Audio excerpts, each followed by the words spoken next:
చాలు నాన్న, ఈ గొర్రెలు అమ్మేసి హాయిగా ఉండు. కృష్ణ, నీకు ₹1,00,000 జీతం అంటున్నావు.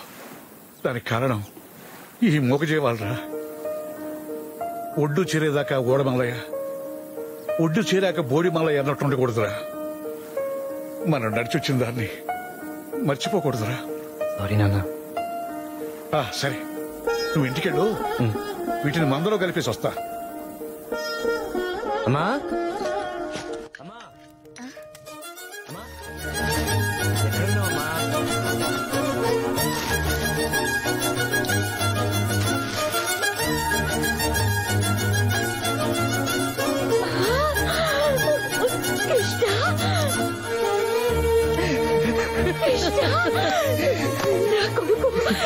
ఎంత బాగున్నావురా. కూర్చో. మర్యాద చేయడానికి అతిథిని కాదు, నీ కొడుకుని.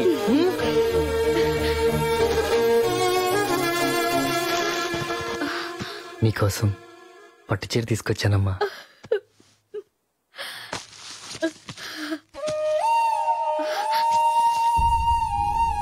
పెన్ను కొనుక్కున్నాట. పెన్ను చదివి నిన్ను దేశాన్ని ఉద్ధరిస్తాడు. మరి